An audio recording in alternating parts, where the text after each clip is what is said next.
नमस्कार साथियों, हिंदी ज्ञान धारा में आप सभी का हार्दिक स्वागत है। साथियों, आज हम आरपीसी द्वारा आयोजित स्कूल व्याख्याता भर्ती में शामिल कहानी पुरस्कार का अध्ययन करेंगे। जयशंकर प्रसाद की पुरस्कार कहानी एक ऐसी युवती मधुलिका की कहानी है जो प्रेम और राष्ट्र प्रेम के बीच संघर्ष करती है। कहानी में व्यक्तिगत प्रेम और राष्ट्र प्रेम के बीच संघर्ष को दर्शाया है और अंत में राष्ट्र प्रेम को सबसे श्रेष्ठ बताया गया है। पुरस्कार कहानी का प्रकाशन वर्ष 1931 ईस्वी है। पुरस्कार कहानी का प्रकाशन वर्ष 1931 ईस्वी है। यह कहानी उनके कहानी संग्रह आकाशदीप में संकलित है। पुरस्कार कहानी जयशंकर प्रसाद के द्वारा रचित कहानी संग्रह आकाशदीप में संकलित है, जो 1929 में प्रकाशित हुआ था। आकाशदीप 1929 में प्रकाशित हुआ। पुरस्कार कहानी। आर्द्रा नक्षत्र आकाश में काले काले बादलों की घुमड़, जिसमें देवदुन्दुभी का गंभीर घोष, प्राची के एक निर्भय होने से स्वर्ण पुरुष झांकने लगा, देखने लगा महाराज की सवारी। शैलमाला के अंचल में समतल उर्वरा भूमि से सौंदीवास उठ रही थी। नगर तोरण से जयघोष हुआ। भीड़ में गजराज का चामधारी शुंड उन्नत दिखाई पड़ा। वह हर्ष और उत्साह का समुद्र हिलोर भरता हुआ आगे बढ़ने लगा।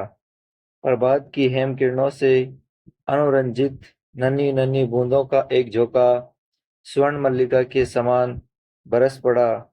मंगल सूचना से जनता ने हर्ष ध्वनि की। रथों, हाथियों और अश्वरोहियों की पंक्ति थी। दर्शकों की भीड़ भी कम न थी। गजराज बैठ गया। सीढ़ियों से महाराज उतरे। सौभाग्यवती और कुमारी सुंदरियों के दो दल, आम्र पल्लवों से सुशोभित मंगल कलश और फूल कुसुम तथा थाल खिलों से भरे थाल लिए मधुर गान करते हुए आगे बढ़े।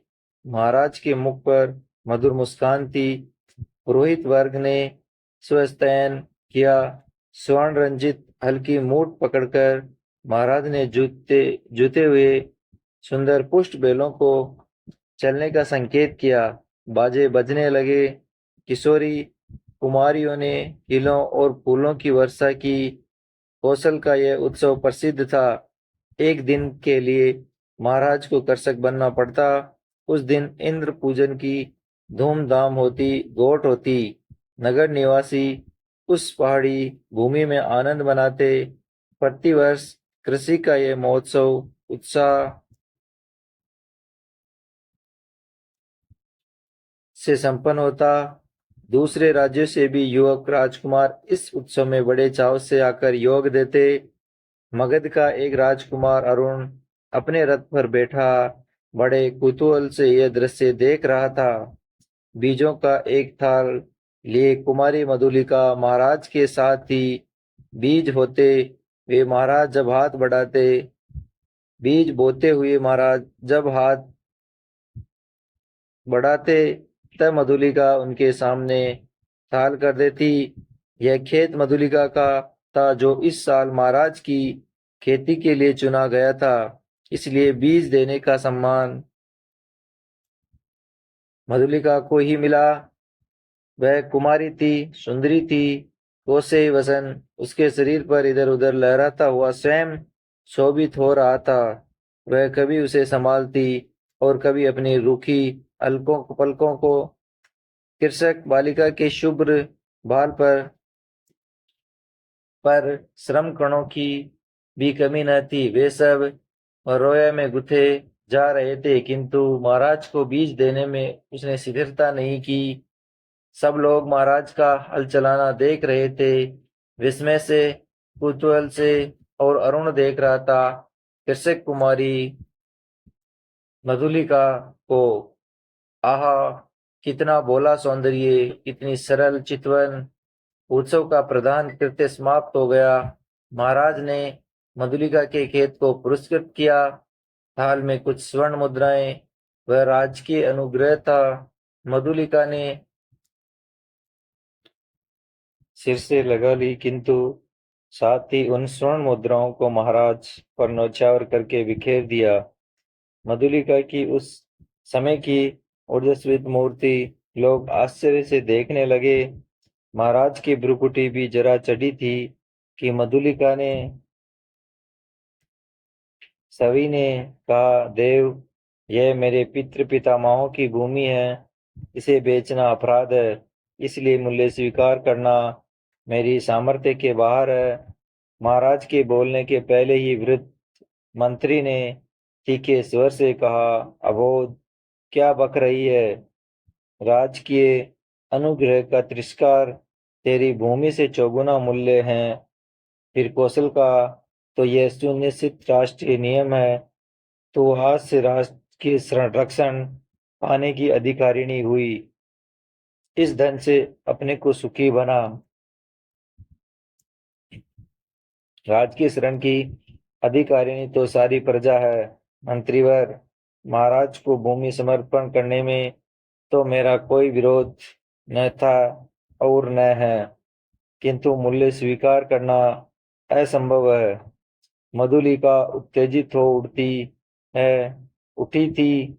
महाराज के संकेत करने पर मंत्री ने कहा, देव, वाराणसी युद्ध के अन्यतम वीर सिंह मित्र की एकमात्र कन्या है। महाराज चौंक उठे। सिंह मित्र की कन्या, जिसने मगध के सामने कौशल की लाज रख ली थी, उसी वीर की मधुलिका कन्या है। हाँ देव, मंत्री ने सविनय कहा। इस उत्सव के परंपरागत नियम क्या है मंत्रीवर? महाराज ने का पूछा। देव, नियम तो बहुत साधारण है। किसी भी अच्छी भूमि को इस उत्सव के लिए चुनकर नियमानुसार पुरस्कार स्वरूप उसका मूल्य दे दिया जाता है, वह भी अत्यंत अनुग्रह पूर्वक, अर्थात भू संपत्ति का चौगुना मूल्य उसे मिलता है। उस खेती को वही व्यक्ति वर्ष भर देखता है, वह राजा का खेत कहा जाता है। महाराज को विचार संघर्ष से विश्राम की अत्यंत आवश्यकता थी। महाराज चुप रहे। जय घोष के साथ सभा विसर्जित हुई। सब अपने अपने शिविरों में चले गए, किंतु मधुलिका को उत्सव में फिर किसी ने न देखा। वह अपने खेत की सीमा पर विशाल मधुप वृक्ष के चिकने हरे पत्तों की छाया में अनमनी चुपचाप बैठी रही। रात्रि का उत्सव अब विश्राम ले रहा था। राजकुमार अरुण उसमें सम्मिलित नहीं हुआ। वह अपने विश्राम भवन में जागरण कर रहा था। आंखों में नींद न थी। प्राची में जैसे गुलाली खिल रही थी, वही रंग उसकी आंखों में था। सामने देखा तो मुंडेर पर कपोती एक पैर पर खड़ी पंख फैलाए अंगड़ाई ले रही थी। अरुण उठ खड़ा हुआ। द्वार पर सुसज्जित अश्रु था। वहां देखते देखते नगर तोरण पर वह देखते देखते नगर तोरण पर जा पहुंचा। रक्षकगण ऊँघ रहे थे। अश्रु के पैरों के सबसे चौंक उठे। युवक कुमार तीर सा निकल गया। सिंधु देश का तुरंग प्रभात के पवन से पुलकित हो रहा था। घूमता घूमता अरुण उसी मधुप वृक्ष के नीचे पहुंचा, जहाँ मधुलिका अपने हाथ पर सिर भरे हुए निद्रा का सुख ले रही थी। अरुण ने देखा, एक छिन्न माधवी लता वृक्ष की शाखा से च्युत होकर पड़ी है। सुमन मुकुलित भ्रमर निस्पंद थे। अरुण ने अपने अश्रु को मौन रहने का संकेत किया उस सुषमा को देखने के लिए, परंतु कोकिल बोल उठी, जैसे उसने अरुण से प्रश्न किया, छी, कुमारी के सोए हुए सौंदर्य पर दृष्टिपात करने वाले दृष्ट तुम कौन? मधुलिका की आंखें खुल पड़ी। उसने देखा, एक अपरिचित युवक वह संकोच से उठ बैठी। भद्रे, तुम ही न कल के उत्सव की संचालित कर रही हो। उत्सव? हाँ, उत्सव ही तो था कल। उत्सम्मान? क्या आपको कल का शोभन सता रहा है भद्र? आप क्या मुझे इस अवस्था में संतुष्ट न रहने देंगे? मेरा हृदय तुम्हारी उस छवि का भक्त बन गया है देवी। मेरे उस अभिनय का, मेरी विडंबना का। मनुष्य कितना निर्दय है, अपरिचित। क्षमा करो, जाओ अपने मार्ग। सरलता की देवी, मैं मगध का राजकुमार तुम्हारे अनुग्रह का प्रार्थी हूँ। मेरे हृदय की भावना अवगुंठन में रहना नहीं जानती। उसे अपने से अपनी राजकुमार, मैं कृषक बालिका हूँ। आप नंदन बिहारी और मैं पृथ्वी पर परिश्रम करके जीने वाली। आज मेरी स्नेह की भूमि पर से मेरा अधिकार छीन लिया गया है। मैं दुख से विकल हूँ। मेरा उपहास न करो। मैं कौशल नरेश से तुम्हारी भूमि तुम्हें दिलवा दूंगा। नहीं, वह कौशल का राष्ट्रीय नियम है। मैं उसे बदलना नहीं चाहती, चाहे उससे मुझे कितना ही दुख हो। तब तुम्हारा रहस्य क्या है? यह रहस्य मानव हृदय का है, मेरा नहीं। राजकुमार, नियमों से यदि मानव हृदय बाध्य होता तो आज मगध के राजकुमार का हृदय किसी राजकुमारी की ओर न खींचकर एक कृषक बालिका का अपमान करने न आता। मधुलिका उठ खड़ी हुई। चोट खाकर राजकुमार लौट पड़ा। किशोर किरणों में उसका रतन किरीट चमक उठा। अश्व वेग से चला जा रहा था और मधुलिका निष्ठुर प्रहार करके क्या स्वयं आहत न हुई? उसके हृदय में टीस सी होने लगी। वह सजल नेत्रों से उड़ती हुई धूल देखने लगी। मधुलिका ने राजा का प्रतिपादन अनुग्रह नहीं लिया। वह दूसरे के खेतों में काम करती और चौथे पैर रूखी सूखी खाकर पड़ी रहती। मधुक वृक्ष के नीचे छोटी सी पर्ण कुटीर थी। सूखे डंडलों से उसकी दीवार बनी थी। मधुलिका का वही आश्रम था। कठोर परिश्रम से जो रूखा सूखा अन्न मिलता, वही उसकी सांसों को बढ़ाने के लिए पर्याप्त था। दुबली होने पर भी उसके अंग पर तपस्या की कांति थी। आसपास के कृषक उसका आदर करते। वह एक आदर्श बालिका थी। दिन, सप्ताह, महीने और वर्ष बीतने लगे। शीतकाल की रजनी, मेघों से भरा आकाश जिसमें बिजली की दौड़ धूप, मधुलिका का छाजन टपक रहा था। ओढ़ने की कमी थी। वह ठिठुर कर एक कोने में बैठी थी। मधुलिका अपने अभाव को आज बढ़ाकर सोच रही थी। जीवन से सामंजस्य बनाए रखने वाले उपकरण तो अपनी निर्धारित सीमा निर्धारित रखते हैं, परंतु उनकी आवश्यकता और कल्पना भावना के साथ बढ़ती घटती रहती है। आज बहुत दिनों बाद उसे बीती हुई बात स्मरण हुई। दो नहीं नहीं 3 वर्ष हुए होंगे। इसी मधुक वृक्ष के नीचे प्रभात में तरुण राजकुमार ने क्या कहा था? वह अपने हृदय से पूछने लगी। उन चाटुकारी शब्दों को सुनने के लिए उत्सुक सी वे पूछने लगी, क्या कहा था?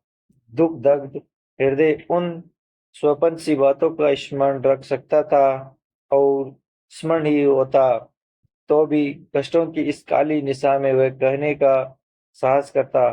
हाय री विडम्बना! आज मधुलिका उस बीते हुए क्षण को लौटा लेने के लिए विकल थी।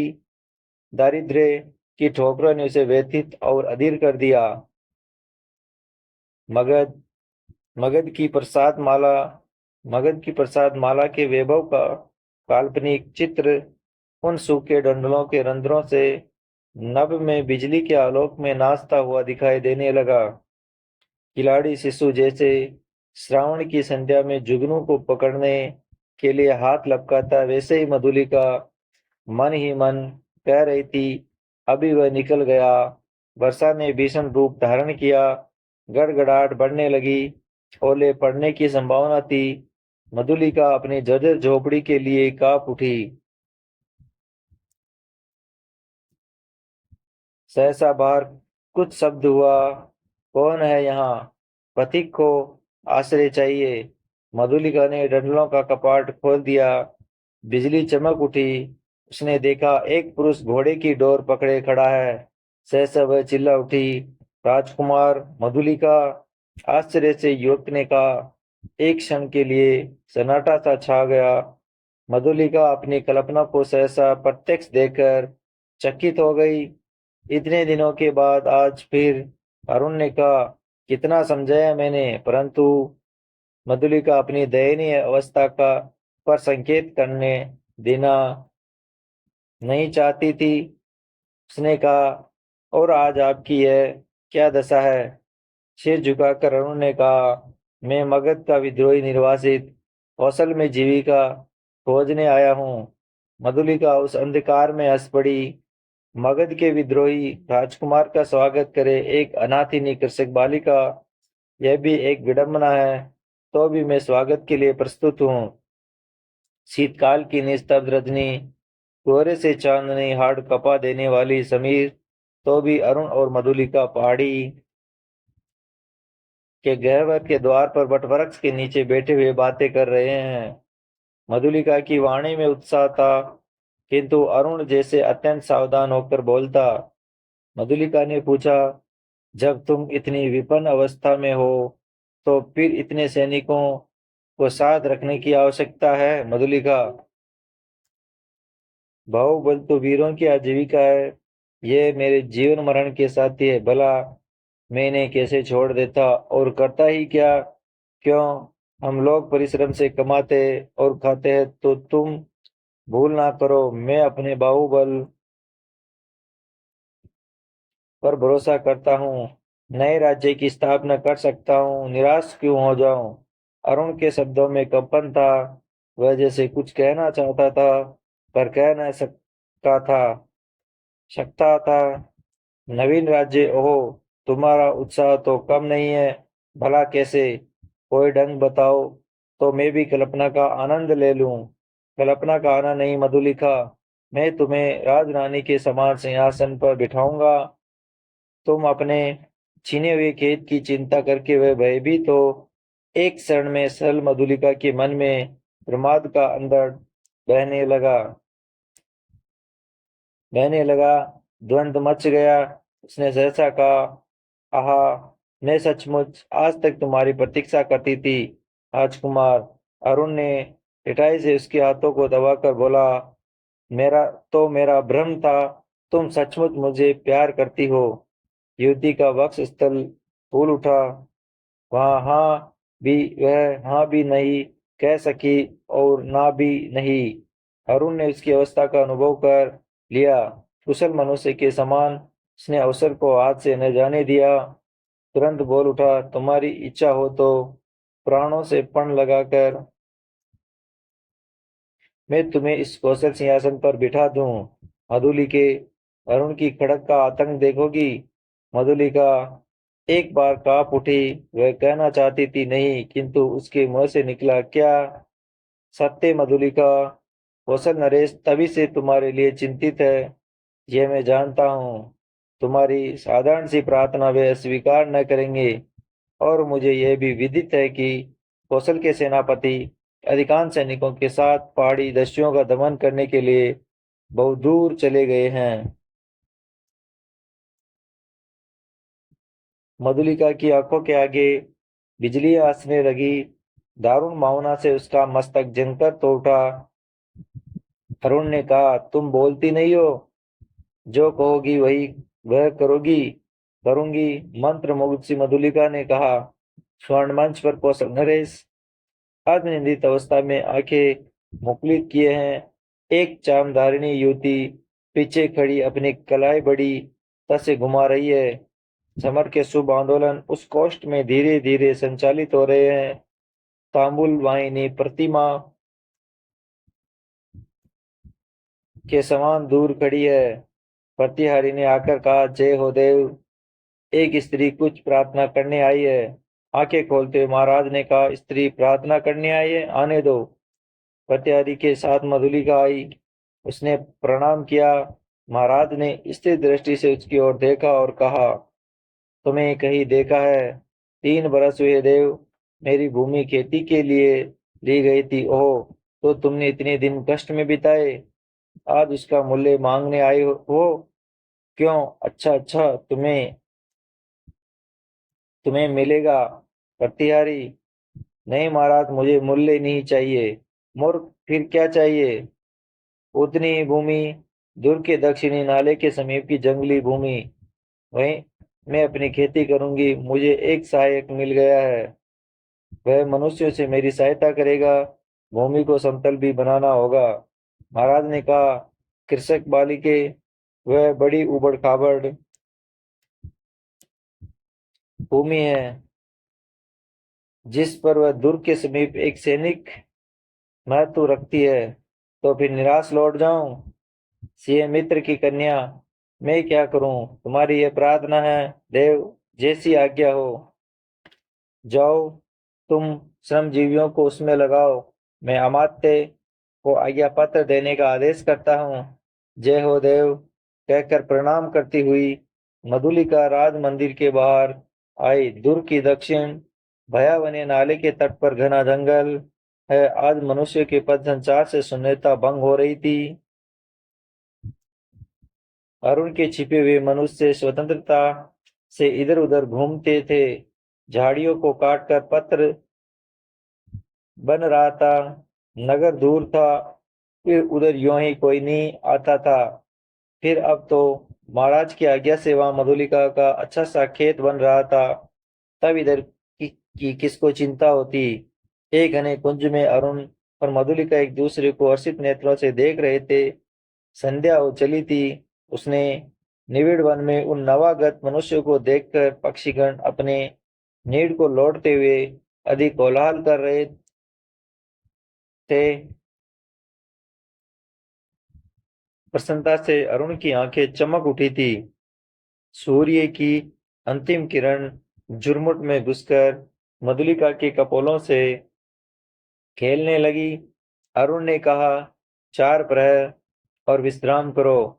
प्रभात में इस जीर्ण कलेश्वर कौशल राष्ट्र की राजधानी श्रावस्ती में तुम्हारा अभिषेक होगा और मगध से निर्वासित मैं एक स्वतंत्र राष्ट्र का अधिपति बनूंगा। मधुलिके, भयानक अरुण, तुम्हारा साहस देख मैं चकित हो रही हूँ।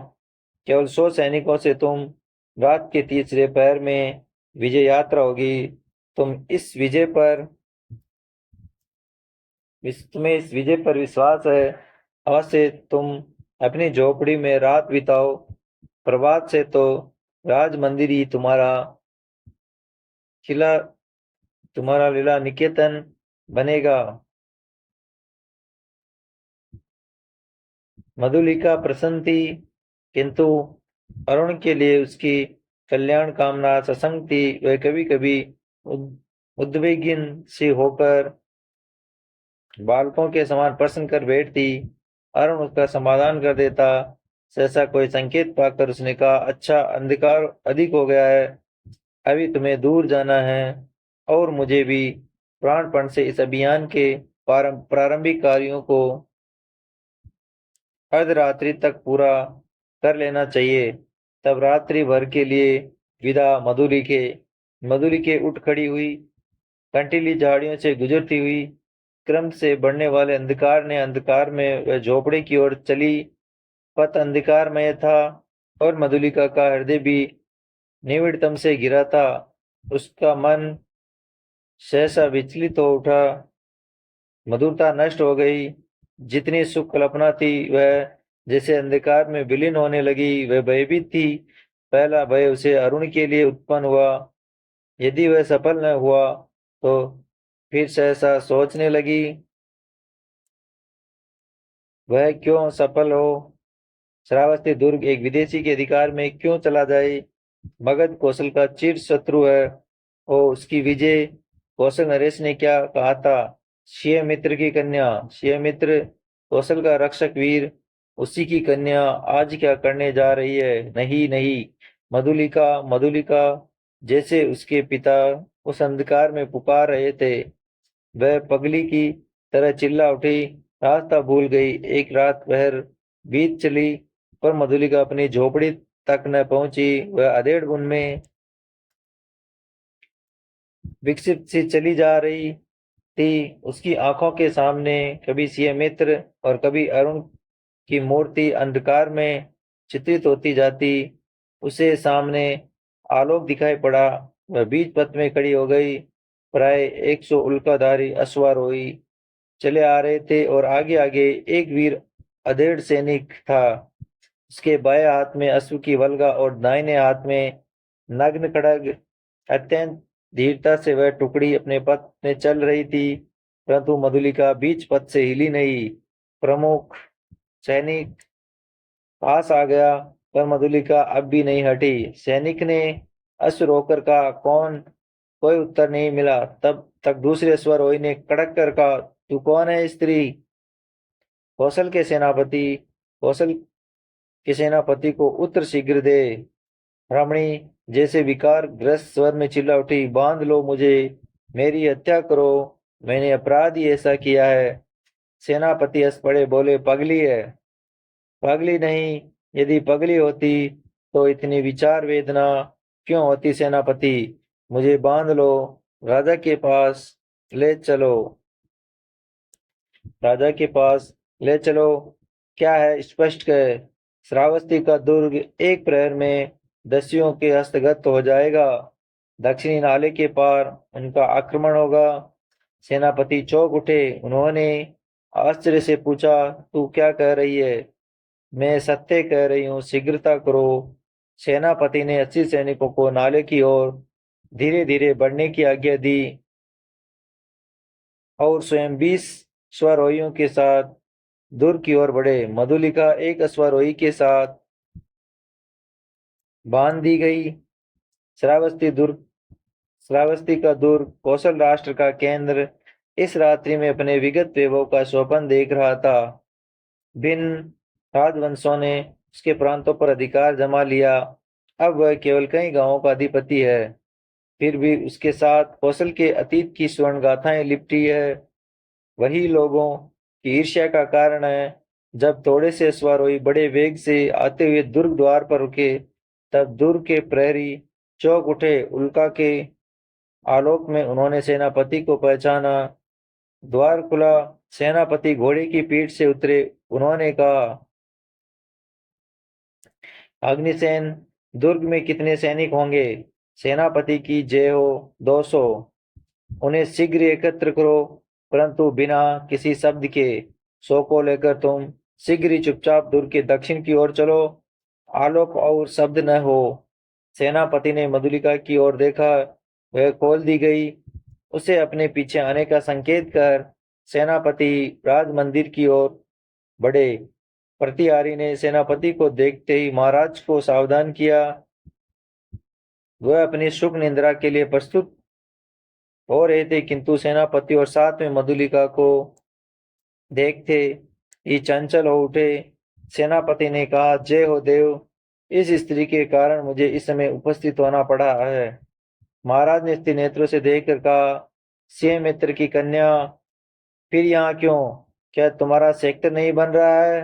कोई बाधा? सेनापति, मैंने दुर्ग के दक्षिण नाले के समीप की भूमि किसे दी है? क्या उसी संबंध में तुम कहना चाहते हो?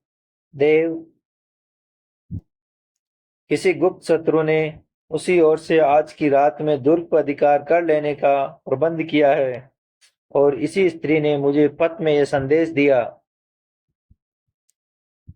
राजा ने मधुलिका की ओर देखा। वह कांप उठी। घृणा और लज्जा से वह गड़ी जा रही थी। राजा ने पूछा, मधुलिका, यह सत्य है? हाँ देव। राजा ने सेनापति से कहा, सैनिकों को एकत्र करके तुम चलो, मैं अभी आता हूँ।